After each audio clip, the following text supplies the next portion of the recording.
Hi, everyone. Thank you so much for joining us for our post Q&A. We hope you enjoyed the film. Now I'd like to introduce the film director for The Last Stitch, Alfred 𝗟𝘀𝘁, who will be joining us from Toronto. Hi, everyone. Thank you for your time and thank you for picking my film. Oh, absolutely. It was such an exciting documentary. And for those who didn't pick up, Alfred is the son of Tom Yankani. And so it was just really, it was really exciting just to hear your whole story, the whole family story. The journey for this documentary actually started about 20 years ago when you first did some amateur filmmaking. What was your original intention when you filmed your family for the first time? Well, actually, it started more than 20 years ago. It started 27 years ago. And and at that time, I was just a teenager in Hong Kong. And that was in the mid-1990s. And, that time was Hong Kong, was the heyday of the Hong Kong cinema. And being a teenager, I was influenced by the Hong Kong film and the Hong Kong filmmakers. So at that time, I told myself I want to be a filmmaker when I grow up. So I planned to go to the States to study film at that time. So I started filming my family, hoping that one day I can use all these footage to become maybe my school project if I can enter a film school. And actually, I did came to the United States, and I came to Houston at that time. And eventually I moved to Canada because my family have to move to Canada. So I just follow them, and then I started my school in Toronto. But unfortunately, I didn't enter any film school either in the States or in Canada. And after I finished my school, I went back to Hong Kong to start my career, and I had nothing to do with film. So I just dropped the whole project and the whole idea of making a film about my family. And then several years ago, I had an opportunity to meet my producer, Ruby Yang. She was based in San Francisco, but she moved to Hong Kong at that time. And then she heard about my family story, and then she encouraged me to finish my film. So after 26 years in the making, the film was finally done last year. That's so cool. And did you feel like the documentary that you made today captured the same vision that you wanted back then, or did it feel like more of an extension? It's very much the same. Back in the mid-1990s, when I have the idea to make a documentary of my own family, it's because I want to preserve my identity as a Hong Konger. At that time, I wanted to tell not just a story about my own family, but also a story about the migrants from Hong Kong in North America. That was my intention 25, 26 years ago. And now, after all these years, the intention was just the same. I want to tell the story of the Hong Kong migrants, especially the Hong Kong Canadian community in Canada. Because I think somehow after the last 20 years, to a certain extent, the identity of the Hong Kongers in North America has somehow is underrepresented in not just in the mainstream media, but also in the Asian media as well. So I want to use my own story as an example to share what the Hong Kongers experience is. And that's really great, because I think sometimes people lump Hong Kong and China filmmakers together, and so it's nice to see kind of a separation. Touching back to what you said about migration, so your father experienced two separate migrations, one to Hong Kong and then one to Canada. Did he ever express like his feelings during that time? What the transition was like, having to start over twice? I think my father is quite special In the film, you can clearly see he is a very optimistic person. He always said he doesn't think too much. He just let things happen and throw with times and tides. So to him, I know there's nothing sorry or no sadness at all in the last two migration experience. And on the contrary, he always feel he is the lucky one. He was lucky enough to get away from the communist regime in China, and then he could enjoy a very fruitful and very free life in Hong Kong. And then after Hong Kong was being handed over to the communists again, then he could start his new life in Canada, where he enjoyed the freedom, the democracy, and also the prosperity here. Absolutely. I really loved how you captured your parents' dynamic. Like you said, your dad was more optimistic, and your mom tried to kind of wrangle him in certain scenes, trying to keep him on track. Was their dynamic always like that? That they just complemented each other in such a really calming way? Yes, it's always like that. Not just don't just happen in the workshop, but it happens in every aspect of their life. And when I filmed them, and actually when I filmed them back in the 1990s, I already knew that they have a very special chemistry, and their interaction and their intimacy would be the focus of my project, and it would attract people, and it will it will be they are stars, and especially my mom. When I started my filming, actually most of the time I was filming my father, but at the end, my mom, because she is so um, she's so talkative, and she's such an outspoken person. So at the end, I spent most of my time to film her instead of my father.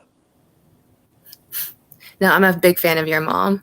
I just loved watching her work, and of course talk as well. But just the way that she has such ease, and I know it's over practice and over time, but the way that she would just easily drape fabric and create this beautiful cheongsam. I mean, it's amazing. Yeah, there is actually a funny side story. My mom is a very devoted Christian, and she whatever she's talking, she always refers to the Bible and sometimes refer to God and Jesus. And it also happened during my filming. Um, so actually, I have added out all the Bible stuff from her. So that is actually this is actually very funny, because it was not my mom's first time to be filmed. She has been filmed one time before, and that was a TV station from a local Christian TV station. So it was kind of a religious testimony program. So I guess to my mom, she thought she was filming for another Christian TV show again. So that's why she always mentioned the Gospels. And at the end, I have just cut everything. Nothing about the Gospels. That's so funny. So let's see. So kind of go back into the story that you were trying to tell, and that the tailoring industry is being taken over by mass production. In the scenes where you went back to Hong Kong and you interviewed like his past apprentices, how was the climate over there in terms of like what they were experiencing? Is the tailoring industry there also at a rapid decline? It's also a declining industry in Hong Kong as well. But given that Hong Kong is still a city dominated by the Chinese population, so the demand for cheongsam is still there, and it's huge actually. So even though the tailoring business have been declining, but the demand is still there. And so there are actually there are a lot of young designers and young tailors to make cheongsam in new style in Hong Kong. So to me, the cheongsam industry is not that. It's quite optimistic. It's quite energetic in Hong Kong. So of course, this is not the same back in North America. It's a dying industry in North America. Just because there is no young generation to pick up the trade. I think if there are more young people or students to pick up the craft, definitely that would be a demand, and especially those in, I guess, in LA, where we always see the Hollywood stars dressed in gorgeous cheongsam. So I think the demand is still is definitely there, and the demand goes beyond the Chinese or Asian community. It's cheongsam is for everyone. Right. Just trying to find that right niche or right connection to get out there.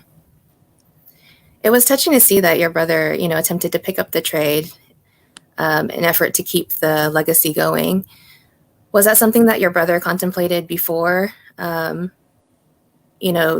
his career change, where he had to, he could no longer be a graphic designer and had to kind of think of another option? Or was it something that he was thinking about when he was younger as well? Well, my brother didn't continue his apprenticeship after the film. After I filmed this film, and there was a chance for him to pick up the craft again during the last few months when we have a lockdown in Canada, and he wanted to make another cheongsam for his wife. And he was trying to pick up the craft again because now he was afraid of losing his job.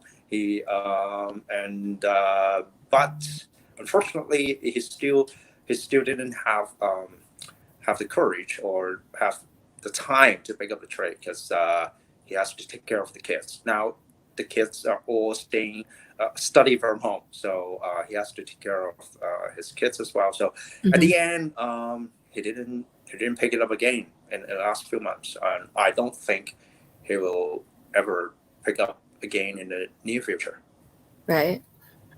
Well, speaking of sons, like his son was really good at pattern making. Yes, he is. Do you think that maybe that could be where the legacy lies in the next generation? Yeah, definitely. That little guy is very amazing. He is not shy at all. When I filmed him, he was about 7 years old, and now he's almost 11. And in the last 4 years, he still keep making different kind of dress or clothing or accessories for himself. And he's not shy at all. He always put on these fabrics and these pieces to go to school. And when we have a charity community screening in our own neighborhood last year, he even had the guts to invite his school teachers to come over and share the film. Oh, that's really cool. Yeah. It's really exciting to see like your nephews take interest in something that you've created as well, even though it's about your family. It's nice to see that excitement and that thirst for that type of, right. film. My parents always said he's really talented. He really have the genes in his blood. By just simply look at him holding the pair of scissors. That's actually that is not easy to handle the scissors. But he was just 5 or 6 years old. But back then he already can handle the scissors almost perfectly. This is something my parents didn't expect it at all. So that's the secret. Got to start early. Yeah. So I think one day if this little guy became really a fashion designer or whatever, he would be grateful that I have produced this film. It would be a family treasure to him, and I hope one day he will be famous. Then maybe we can screen this film to the public maybe 20 or 30 years later again. Exactly. And then we'll add an extension as well. Yeah. So if that were to happen and your parents finally get to retire, what would their intentions be? Like, what is their desire to do after? I think after the film, well, actually before the film was done, they were really thinking about retirement. But after the film, especially they have experienced several screening occasions. They have experienced and witnessed how people respond to the film and responds to the story and the crafts. Now I know they have a second thought.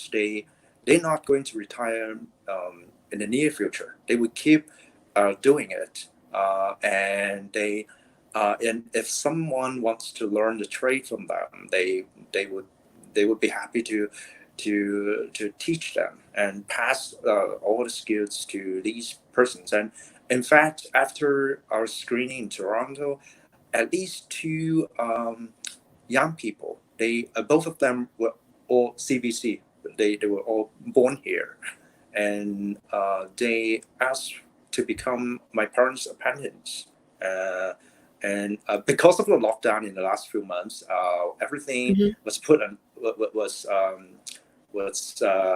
put on halt. But I know at least these two guys, one girl and a boy. They really mean it, and I think they after the lockdown is gone and when everything is back to normal, then probably they will start their apprenticeship and maybe say at the end of this year. That's really exciting. Yeah. Oh my God, that would be so cool if they can continue. And that's nice that they're willing to, share their craft with others outside of the group as well. Right. So it looks like we have time for a few more questions. I wanted to compliment the artwork that was on the poster and the press kit. I thought it was really beautiful. Right. Who designed them? Was it your brother or somebody else? It's actually done by a designer in Hong Kong. It's a young designer who works for the Hong Kong University because this film project was partially supported by the Hong Kong University. And so they also assigned this designer to us and helped us to come up with this gorgeous and super beautiful poster. Yeah, it was actually it comes with different colors. The final version is blue, and he has actually prepared two other versions. One is in red and one is in green, dark green. Oh, how pretty! Yeah, I would definitely love options.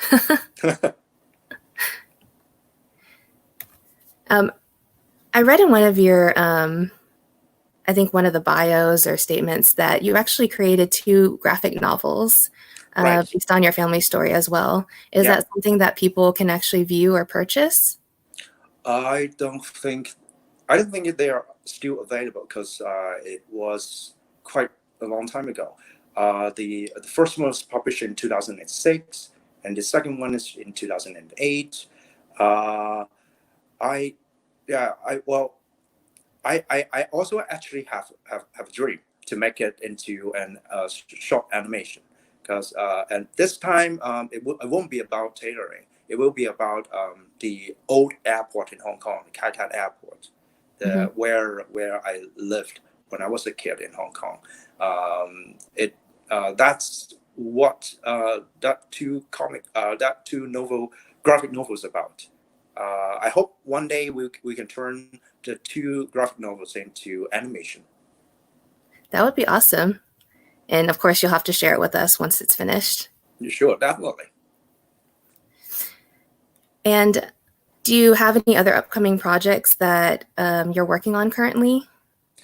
I don't have any film project on hand right now, but in the last 3 years, after I moved to Toronto from Hong Kong, I actually have became an independent small film festival organizer. I have created an annual inclusive film festival for the Chinese-speaking visually impaired in Canada. We have created, a very small-scale Hong Kong film festival, and we provide audio description through infrared headset to those visually impaired, so that our visually impaired friends and their friends and family can go back to the cinema and enjoy Hong Kong movie again. And we have two film festival in 2017 and 18. 2018 and 19. And this year, because of the COVID-19, probably we have to take a break this year. But it won't stop us. We just changed our strategy. Now we are creating a DVD library for the visually impaired organization here in Canada. We collect Hong Kong movie with Chinese audio description track, and then we will let our visually impaired friend to borrow those DVD, and then they can enjoy the movies at home. So that's the current film project I have been working on, and I hope. And actually, but the experience of making The Last Stitch has given me a lot of inspiration. Being a member of the film industry, apart from the frontline people or the filmmakers, actually I think the film festival organizer and all the people and everyone behind film festivals are also very important. So that's why, instead of starting my own next film project, I want to establish film festivals in Canada. I think that is equally important, because as a filmmaker, after I finish my film, I still need people to screen it, and I need people to share the joy and help distribute the film. So I think maybe I have the right talent to be a film festival organizer, and so that's why we have created this community project in Toronto here. That's really exciting. Well, thank you so much for sharing. We'll definitely have to touch more off base on that, so that we can, see if there's ways that we can also help support you as well once your project gets underway. Yeah, sure. Well, thank you so much, Alfred, for coming this evening and virtually to discuss your film. It was really exciting to My pleasure. To hear the backstory. We'll share all of your social media, and if we get any additional questions, we'll be sure to reach out to you. Yeah, sure. All right. Well, thank you. Hope you have a good evening. Thank you so much. Bye. Bye.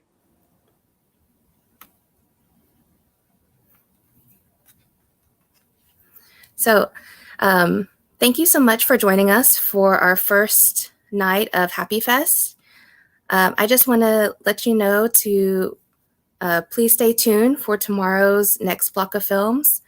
We're focusing on the 5 to 9 vision, Life Beyond Work, where films will be addressing the stresses of work and the ways in which we seek to go beyond work stresses and find ways to make ourselves mentally happy. Before I end this evening, though, I would like to address and acknowledge the current racial injustices, particularly against our Black communities. We hope to stand in solidarity with Black Lives Matter. So please remember to visit tinyurl.com/BLMAAPI, all caps, to learn concrete Houston-specific ways to be involved. We also plan to conduct a panel within our second week to do a deeper dive into this discussion on the current climate. So please stay tuned for the details. Thank you for joining us at Happy Fest, and have a good evening.